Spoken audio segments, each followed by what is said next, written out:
Coke Studio Bangla, Season 3. Diva. He's a wonderful person, wonderful singer. গায়কের যে ভঙ্গি সেটা এত unique. Our presence was extremely different actually. I'm still enjoying playing for Aroni Laila. Damadam Mast Qalandar, Ali dam dam de andar. Damadam Mast Qalandar, Ali da pehla number. Oh lal meri, oh lal meri. এটা একটা spiritual song. এই গানটা আমি প্রথম গাওয়া আরম্ভ করলাম এখানে বাংলাদেশে। দেখলাম যে সবাই এটা খুব পছন্দ করছে। তারপরে ইন্ডিয়াতে গেলাম 74-এ, তখন এটা গাইলাম।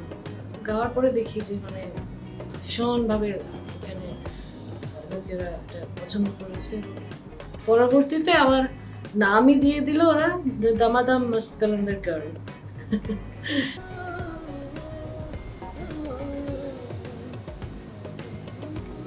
বেসিক্যালি এটা এই গানটা তো অনেকেই গেয়েছে যার যার নিজের স্টাইলে।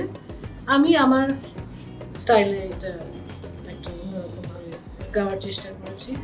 আল্লাহর রহমতে এটা সবাই অ্যাপ্রিসিয়েট করেছে, পছন্দ করেছে। এই গানটা মানে আমার সাথে এই গানটা অ্যাসোসিয়েটেড হয়ে গেছে খুব বেশিভাবে, which is good.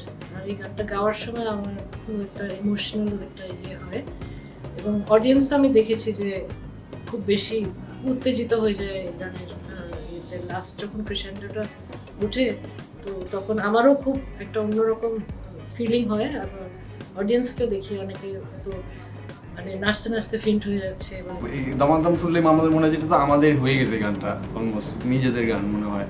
তো সেটার জন্য আমরা মনে হচ্ছে এই গানটা পারফর্ম করি, এবং ওটার জন্য মনে হচ্ছে যে আমরা একটু বাংলা সেকশনও যদি অ্যাড করতে পারি, ইটস গোনা বি ওয়ান্ডারফুল।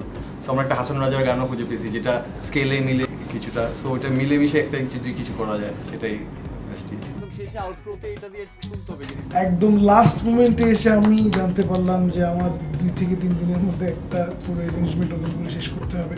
কিন্তু দাদার যেই একটা কি ফ্যাক্টর ছিল যে সে মাঝখানের পার্ট থেকে he wanted to introduce funk, এবং ফাঙ্কের যেই এন্ট্রি পয়েন্টটা, জিনিসটা এমন একটা জায়গায় যেটা আনএক্সপেক্টেড খুবই, এবং একদম ট্র্যাডিশনাল ঢোল তবলা থেকে যখন একদম ডাইরেক্ট সুইচ হচ্ছে গিটার, ইলেকট্রিক পিয়ানো, পুরো একটা প্রপার ফাঙ্ক সেটআপে, তখন গিয়ে মনে হলো যে এর আগে পর্যন্ত উই ওয়ার রিয়েলি স্ট্রাগলিং, যে আসলে এই ঢোল তবলা সব কিছু দিয়ে অনেক শুনে ফেলছে মানুষজন মাস্ত কালান্দার অনেকভাবে অনেকবার।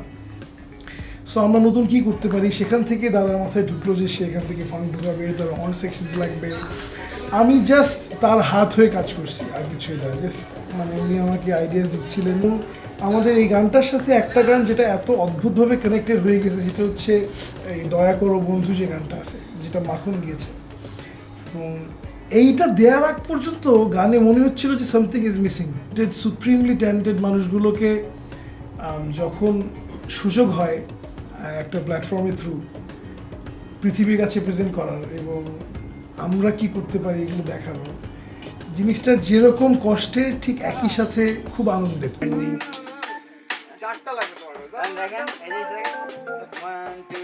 दामादम मस्त कलंदर, अली दा पहला नंबर।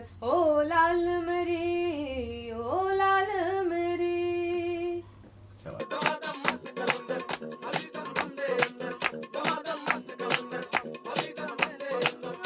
এখানে একটা মানুষকে আপনারা সবাই দেখবেন, সেটা হচ্ছে Kishore Khan. He is one of the finest jazz musicians we have. It's a great honour to be playing with Runa Laila, and this sort of huge creative grouping, it's a pleasure to be involved in, to be honest. I'm loving it. They've been super adventurous in terms of bringing in lots of different styles, lots of different orchestrations, so they've definitely brought an outside influence in the second half of the song. But I like the fact that they start off with the roots, starting off traditionally. I have a particular love of mixing different orchestration, which this is a great example of. আমি বাংলা কথা বলতে পারি, আমি বাংলা বাচ্চার মতন কথা বলি। It's a pleasure playing with great artists, legendary artists, and you know, like in music, you're an eternal student, and when you get to play with these great artists, there's nothing better, quite honestly. not just with the history that she brings, but also just actually being able to play with those artists. They always affect the way you play. That's why we're in music, is for those opportunities.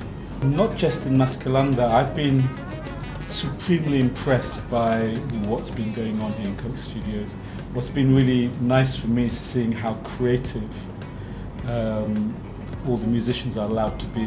I find the musicianship in Bangladesh is just going up and up. And I was really impressed by the musicianship. You know, there was 30 musicians today just in Mast Qalandar, and everyone was there for a reason.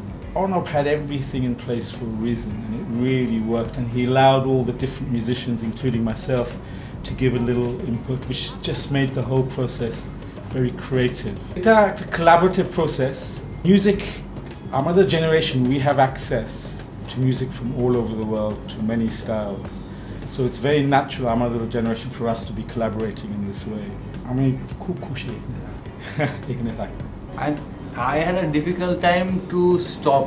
আমাদের সবাই musician আমরা থাকবো, আমরা গাইতে চাই, মানে আমি তো থামাইতে পারি না। সো দেখবা স্টেজ ভর্তি সবাই, and we all wanted to collaborate, we all wanted to participate, we all wanted to like be with her.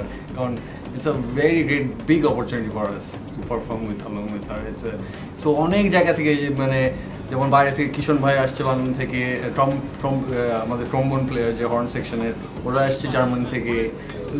Lot of people are coming just এইটা শুনে যে ওনার সাথে পারফর্ম করতে পারছে। সো প্লাস এখানে ইয়াঙ্গার জেনারেশনের মিউজিশিয়ান সিঙ্গার্সও আছে, এবং আমার সাথে যারা বাজায় তারাও আছে এখানে। They are also part of this project. So that is very nice যে দুটো জেনারেশনই ব্লেন্ড হয়ে এখানে একটা গানে বাজাচ্ছে, এটা খুব ভালো লাগছে আমার।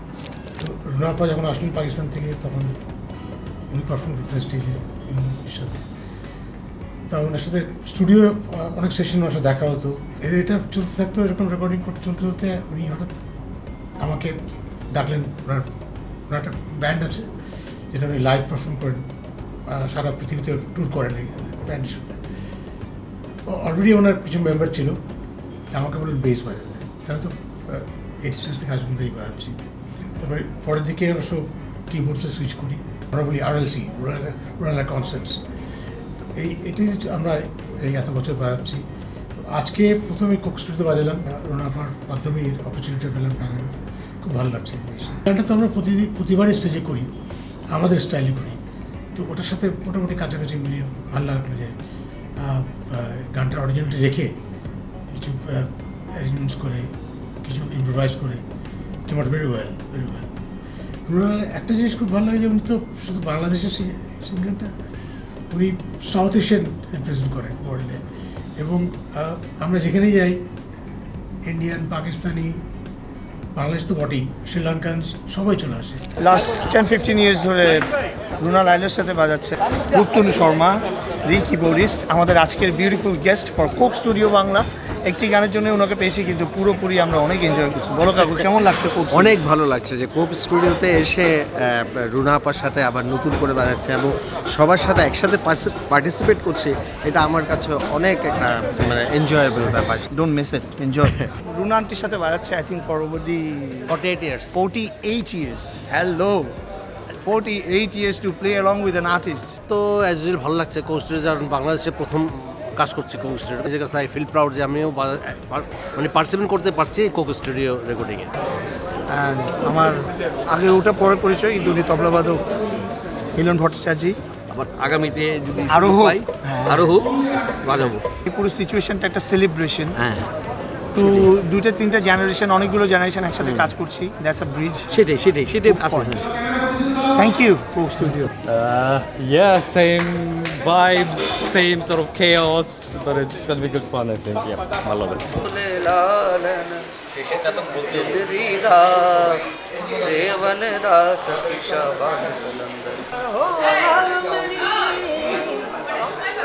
না একই রকম। তোমার খালি এই লাইনটা কোনোভাবে যদি নিয়ে আসা যায়।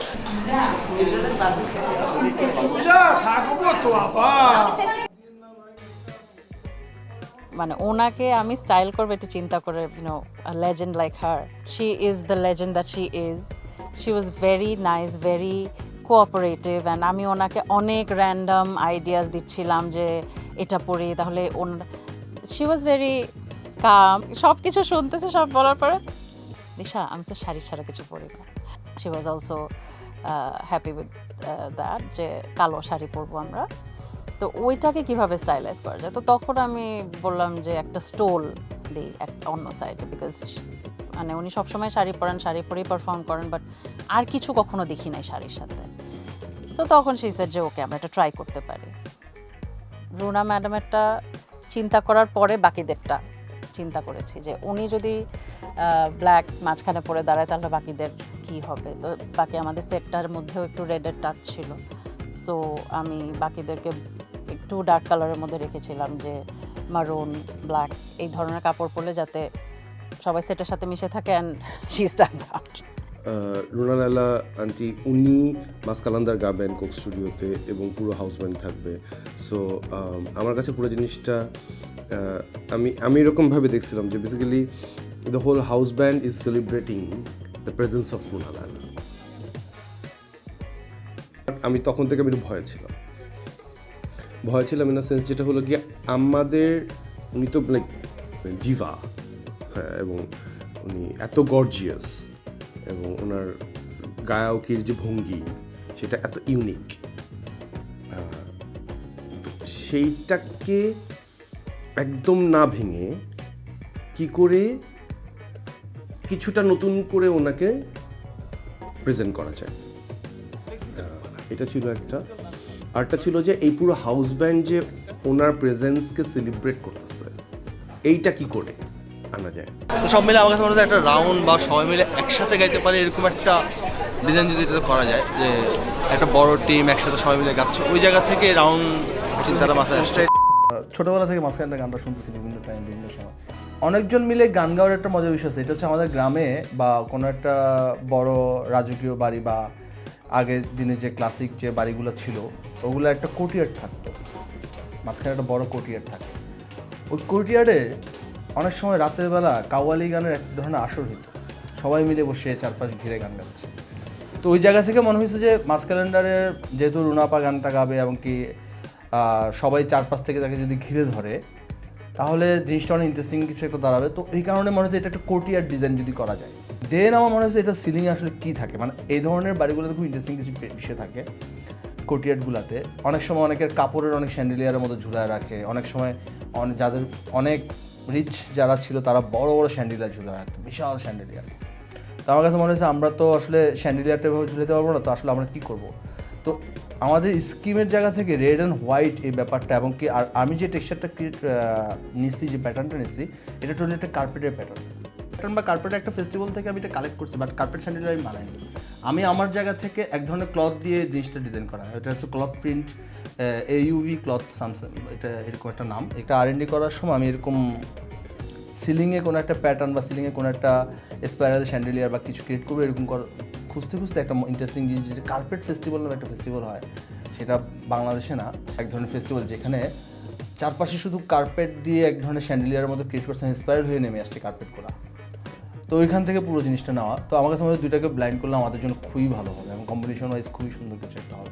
ওই জায়গা থেকে আইডিয়া নেওয়া, এবং কি তখন আমার কাছে মনে হয় ওকে ফাইন, এবার প্যাটার্নগুলো আমি আমার মতো করে ক্রিয়েট করি, যেহেতু আমি জিনিসটা নিচ্ছি, ওকে ফাইন, এবার প্যাটার্নগুলো আমি আমার মতো করে যাতে করে কোককে রিপ্রেজেন্ট করা যায় ওই জায়গা থেকে প্যাটার্নগুলো ক্রিয়েট করছি।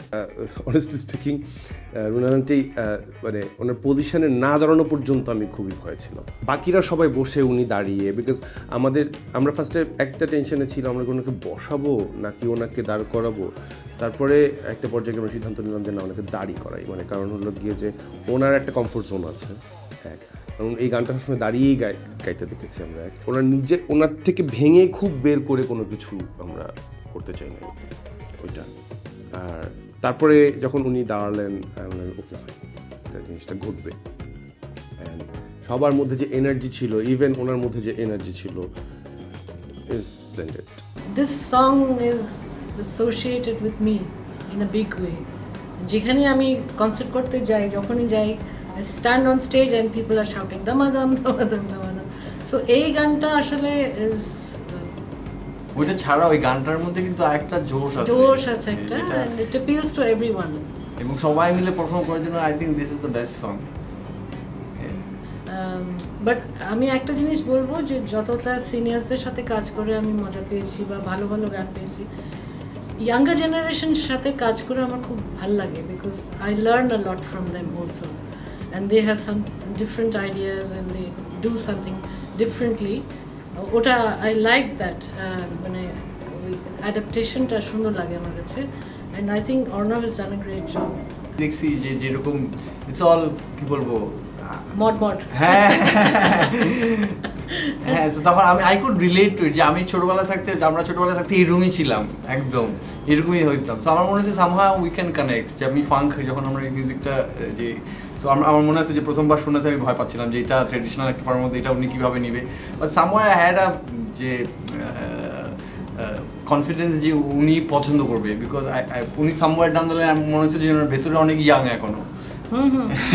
আমি তো 17th বার্থডে করলাম না, 17 বছর হলো। What you've done is you've taken out the child in me and used that in the song, and I quite enjoy that, because আমার কাছে খুব ভালো লাগে নতুন কিছু কিছু করতে, আর এই যে মিক্সটা ফিউশনটা, এটা it's something good because it appeals to a lot of people, especially the younger generation.